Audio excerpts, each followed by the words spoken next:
Oh, hey, look, the obligatory I'm on vacation foot shot. If you're expecting this to be a great tale of debauchery where I spent the only 2 days that I was in Amsterdam in a cloud of sweet Mary J, I expect that we don't know each other. Not really my thing. I don't really have strong feelings on pot in either direction, but it's sad to see how the decriminalization of it has really made this place go way downhill. Is it dark in here? Hello. So, Holland really knows how to put together a hotel room. I can honestly tell you, I always want the shower without a door. The butt in the flush of toilet's a bit big, but with all the reading, I guess the eyes are the first thing to go. And already I'm doing this out of order. Timey-wimey. TV's a bit lacking for the non-Dutch speaker. My choices were CNN or 2.5 Men. It was a sad day. Nobody should have to pick Wolf Blitzer. There are a lot of bookstores in Amsterdam. Big ones. I don't mean like the ones that we used to have here in the States. There are no movie sections on the side or toys in the back. There's just books, old and new. And because of the way property tax used to work, everything's about building vertically. We were in this one bookstore that seemed to keep having an upstairs every time you rounded a corner. 5 floors of nothing but books.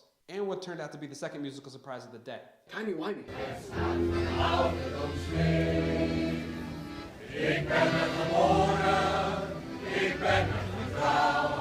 I have no idea what they were singing, but I like the idea of it. Watch out, pancake! And it was delicious. Looks like a crepe tastes like a pancake, although I don't know what a crepe tastes like. And technically, I ordered it with bacon. But as my brother said, the girl making it was too preoccupied chatting me up to get my order right. Which in this case was alright by me. Took the shuttle to the train, hopped on a tram. Those are completely different, except for they're both a system of cars on a track. Other than that, once we were in the city proper, I couldn't help but notice 2 things. One, like little to no cars, which is cooler than I thought it would be because I'm a car-loving American. Like a second home. And 2, there are a lot of bikes. You still have to look both ways while crossing the street just so you don't get a bike wedged in someplace uncomfortable. Everyone has a bike in this city, and if you're not on 2 wheels, then you're walking. Thinking about it while looking across the street at a woman's toned legs through her fitted jeans, I honestly can't help but think how awesome skirt season must be in Amsterdam. Checking out the local Friday book fair, we were lucky to see an old man serenading passers-by.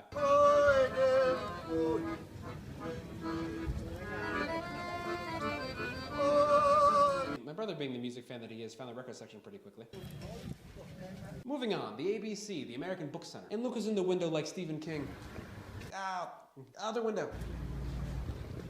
Is this where I play Big Pimpin' by Jay-Z? Netherlands, this is where we talk about stairs. Every time I take the stairs, I feel like I'm taking my life into my hands. One wrong step, dead. No joke, look. I'm all for saving space, and I don't have the biggest feet. Feel free to draw your own conclusions. But even I struggled to keep my foot on the step, while our waitress was running up and down these legal liabilities. Hey, does this look suggestive? While sitting in a cafe trying to flag down the waitstaff to get the check, there's one thing I noticed about Europe. You really have to ask for the check. They'll let you sit in the restaurant all day. To be honest, I kind of want to test their hospitality by showing up with a sleeping bag and the collective works of J.K. Rowling. She really started to love the sound of her own narrative. While eating dinner at the Spanish restaurant that also had dangerous stairs, and listening to an Australian girl and a German guy failing at doing the mating dance, he's never going to sleep with you if you keep asking how many Jews the Germans killed during the war. Pro tip, he'll sleep with you either way. Back to the ABC! The entire reason why we were in Amsterdam was for my brother's book signing. He talked for a bit about why an otherwise sane man would start his own publishing company. He got me this fancy New York agent. He's just like, but you're just not ghetto enough. Nobody asks a white writer, you're not Appalachian enough, you're not San Diego enough. To me, my dad's from Jamaica, mom's from a small mining town in Pennsylvania, and they moved to the suburbs. I started writing different novels, and every time, you're not ghetto enough, you're not ghetto enough. I'd wake up, ah! Then Tate and Rachita, 2 authors from Mothership, did a little bit of a reading from their stories in the book, which is awesome. Spoiler. There are other worries that have come to plague us. Beings from the jungle have come to sit at the council fire with our elders. They tell us that we must throw in our lot with them and rise up against the men machine. How they came to the mountain is a thing that puzzles us. They tell us that they came through the gate of the gods, and the jungle has been given to them as their refuge. What am I asked the priest of the crystals. A murderer, he said simply. I shook my head. No. Thou shalt not kill. That is the command of God. Your God. In this land, when someone tries to kill you, you're allowed to kill them. The gods will thank you for sending the spirit of the evil one to them for punishment. Moving on, the red light district was put on hold for a night out with writers and writer enthusiasts. Or readers if you're going to be overly pedantic about it. Sitting at an all-you-can-eat Japanese restaurant in Holland with 4 Filipinas and a Dutch woman who's a rather accomplished writer herself. Do Dutch women have their own noun? Dutchies, Dutchette, and my brother. I realized I was the only one at the table that never learned a second language. Straight C's in Spanish. The Filipinas knew 3. I feel like an underachiever. Yup. My brother was all upset about having missed the unveiling of Black Peter. You should probably Google that. Final goodbye to Amsterdam came in the form of a man filming us at 4 o'clock in the morning thinking we were rappers. I feel like I should have gone full ghetto on him and plugged Rosarium and Mothership. And Coontown. Coontown, the novel, official, hood approved. Rosarium be dropping fat beats in book form. Mothership be taking off to the ionosphere. Oh, we out here working the hustle hands. Hustle hands!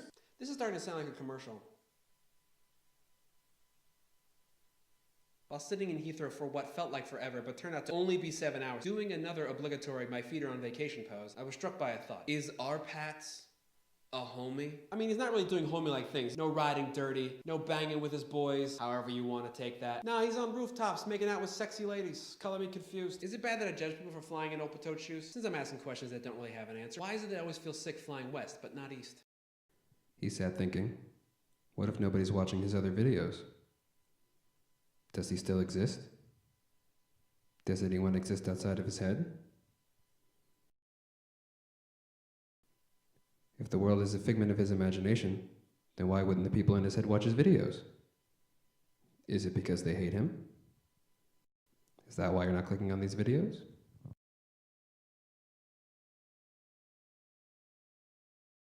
Who is this man? Who is this dude? I don't know who this is. I don't know what I'm doing. Whatever I'm doing, it hurts.